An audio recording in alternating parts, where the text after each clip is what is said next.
two different ways a call can come in over the crystal. One goes into the body of the crystal itself, and one goes out beyond it. Let's go into it.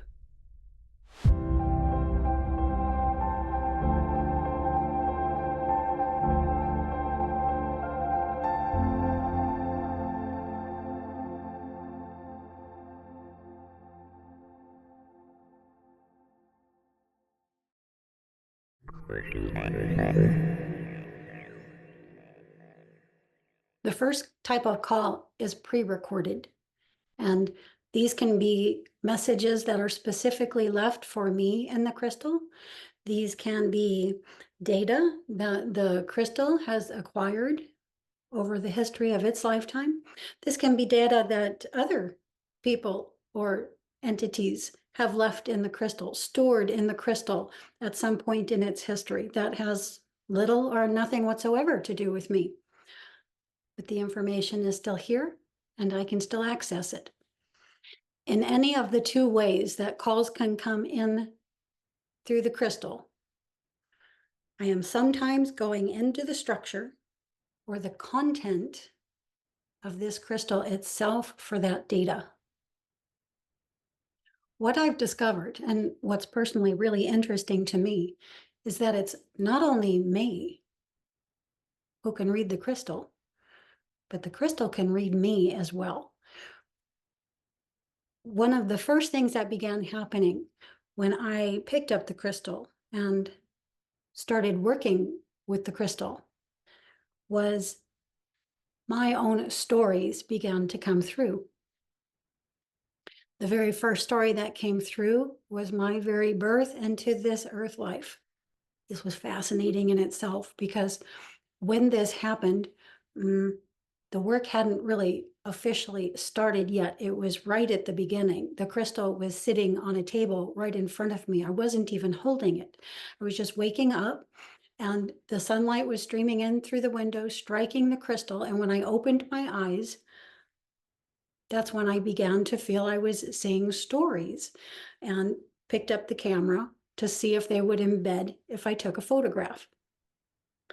And this first story that came through, my birth into the earth life, this is the most extraordinary frame that's been captured to date. I used to share it a lot, feeling that everyone would be able to see the information and the transmission, but found out as the years went on that it was a 6D transmission and not everybody could. Even I myself could not read the full transmission at the start. It took about roughly a month of unfolding, of looking at this frame for the full transmission to begin appearing to me. I do not believe at this time that I've even received the full transmission to date, but the major symbols in the frame and the transmission are there and clear in my view. Now, the reason these frames are not necessarily readable to everyone is because their wave structures are not allowing it. Their brainwaves are holding themselves in another pattern that only lets a certain spectrum of information through. Now, anybody can shift their brainwave frequencies, and that's a lot of what this work is fundamentally about, helping people shift their structures out of beta lockdown, out of that predominant beta wave structure and into the alpha thetas, so that new information from these fields can begin penetrating their awareness and making it into their physical space where they can be utilized. Information is in these ways that can be utilized here in physical space. What we're doing here with the crystal is only one of an infinite number of ways this can be expressed. The more 6D transmissions are something that I could begin focusing on again if I chose, but I decided to take my service in another direction when I began discovering that not everyone could see. So I began devising ways to step down the 6D transmissions through 5D, 4D, and 3D, so that now you see them in a format in which anyone who wants can see what's there in the frame. Anyone can read the transmissions. This is what birthed what we're calling the contact series, which is the vast array of material you'll see in this video series. stepping the frames down an octave or dimension took a lot of work, or takes a lot of work on my part. A lot of work in that it took me a long time, a series of years, just to learn how to do it. The first thing I began learning was how to frame the transmissions, the actual frames that I put through to you. And putting frames on the frame itself, I found, created the illusion of a perception of distance between the viewer and the viewed. And what we felt was that this would be more comfortable for people viewing this work, viewing ET consciousness. So I began stacking the frames. And this, with the edge of the frame, created distance at the edges or outside boundaries of the frame itself. We then put these into another frame and these into another frame, creating a large spectrum, or the illusion of a perceived large spectrum of distance between viewer and viewed. And it just gives a sort of depth perception. The sort of depth perception that we're used to having in 3D physical space, where people and things appear to be separate with a distance between one thing and another thing. And so this helped graduate things along nicely. People began looking, people began being able to see. Her name is Claar, and she has a crystal, and I've known her for years, right? I'm friends with her on Facebook. She lives in California somewhere, and she communicates with ETs through the crystals, right? And she captures the beings presenting themselves through the crystal, and you can see them with, and like, this is not just like they have facial structures, they've got personalities, like, it's incredible. The next thing I learned was how to isolate a particular being. And this part of the process takes place when I'm first going into the crystal, attempting to get the captures.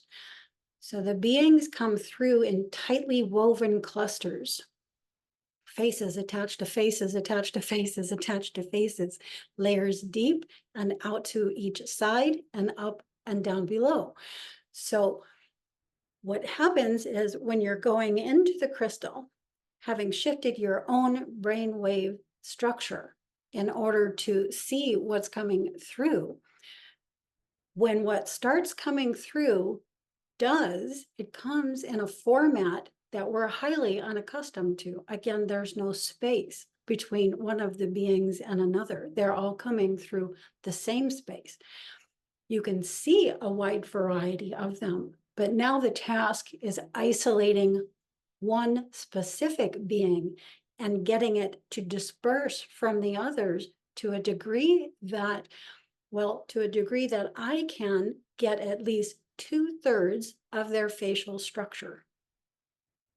With this 2/3 of the facial structure, I can then begin working with the frame itself here in physical space. I feel that this is a really important aspect of what we're doing now. Although some people will attack it, we are working with the frames and stepping them down into a 3D ability to see. But this requires, again, work on my part on that frame to present the being in its full light. I enjoy this part of the process myself because there's an aspect of the work in which great care must be taken to not infringe upon the free will of others. And so this work that I do on the frame gives the breathing room that some people may need to look at this as, something less than what it actually is for now, so that they can move into the work and the fact that it's happening, to the idea that ET consciousness is a real thing, at their own pace and leisure, in a way that their own central nervous system is not going to get activated to a degree or in a way that is not beneficial to the person. So again, this is where I take my creative license. What we do with the frames is we isolate the being. I'm going to take everything else out of the frame that's there. I'm just going to focus on the main being that was coming through. So I'm going to isolate him in that frame. I'm going to center him in the frame, put him upright. A lot of times they're coming through at angles and such. And then I'm just going to take one side of his face and mirror it to the other, to give you his full or her full face and the full facial features. And you can see as you gaze upon this work that the beings who are presenting are not without their personalities. Each has a very distinct and unique personality. Were that personality not there, you might suspect that something else were happening here. Just able to see geometries and put them together in a way that make faces, but these faces, without doubt, are with full personality.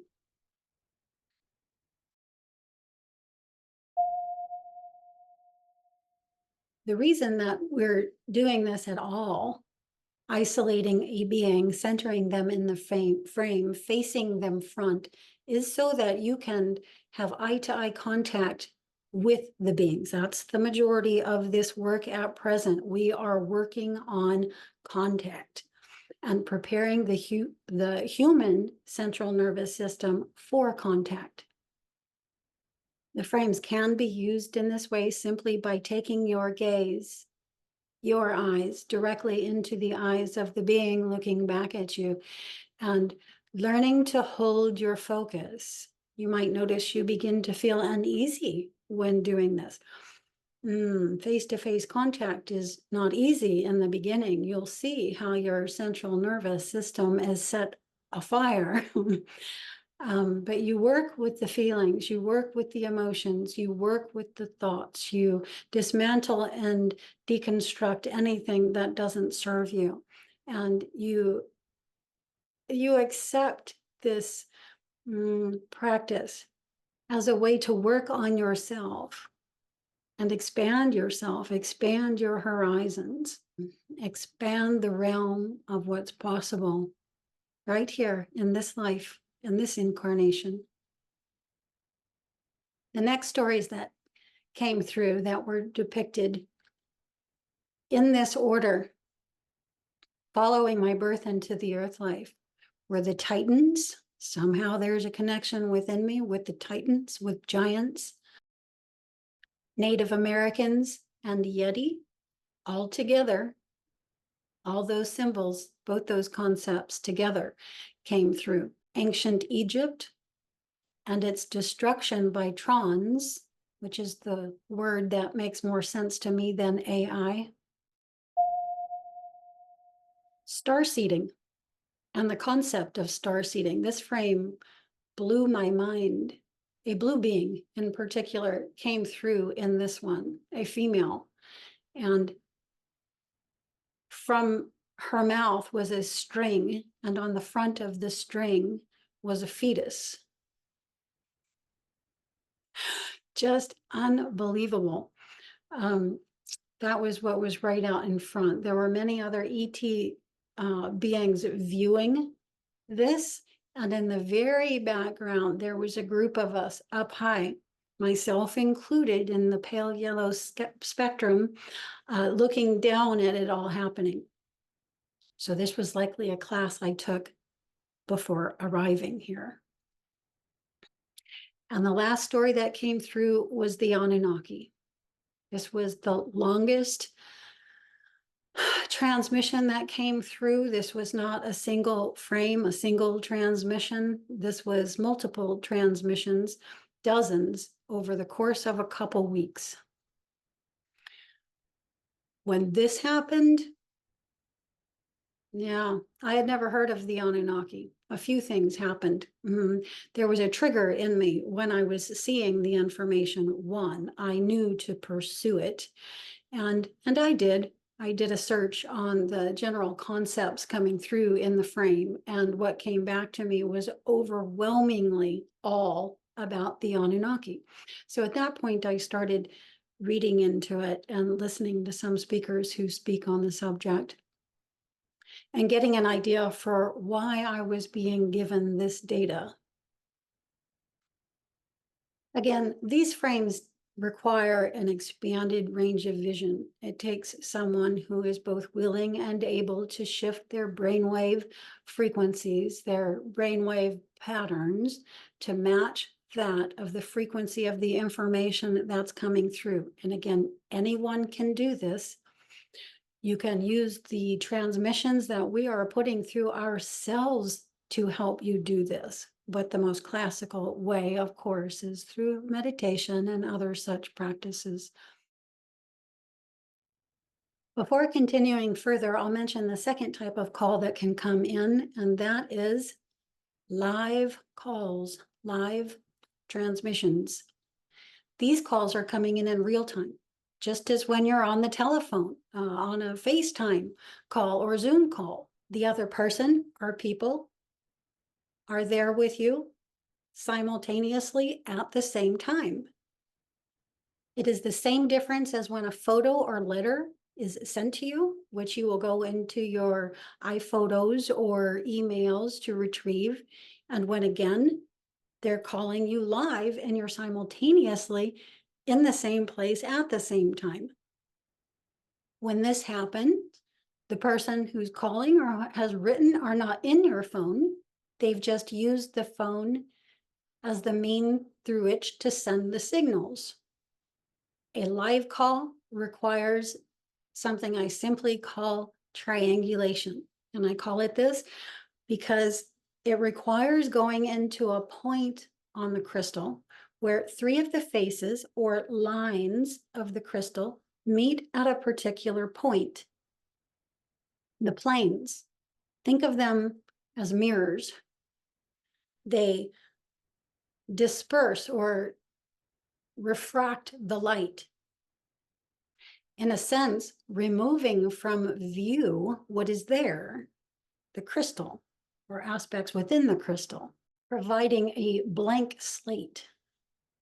In more simple terms, at least for me, it opens a window, a new plane, a new range, and visible light spectrum. And it is through this geometrically created spectral range that signals can be sent and received from both sides.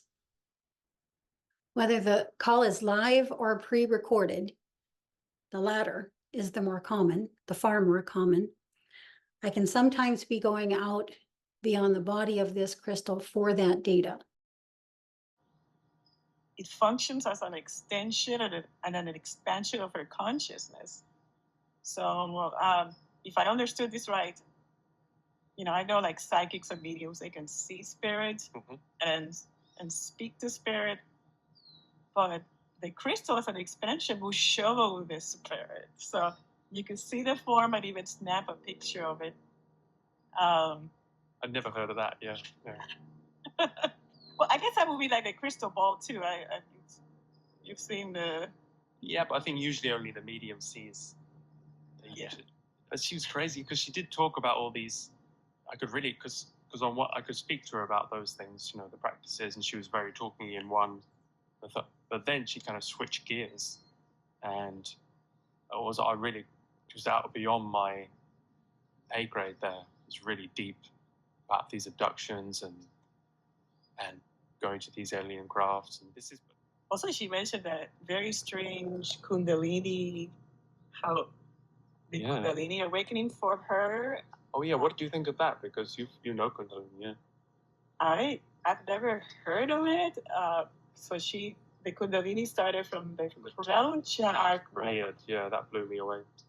And then so she entered a space of oneness expansion first before it started triggering the other chakras down the spine. I'm open to understanding how that could be, and she shared a few wisdoms that I thought And that's deep, like the one about entangling with somebody who, if you want to run a 4-minute mile, you entangle with somebody who runs a 4-minute mile, because we're in this oneness. We just download that information into ourselves, and then we can go run that 4-minute mile. I thought that was good. And the I am that she said, there's only yes on the in the I am. So always say yes to things. Have that yes consciousness. I tried that one a long time ago. That somebody challenged me to do a yes week, where I would say yes to it, even to marketing. You want to try this service? I'm like, yes. And that led to lots of fun experiences, things that I get stuck in this mode of living, and suddenly I was experiencing new things, and it was fun.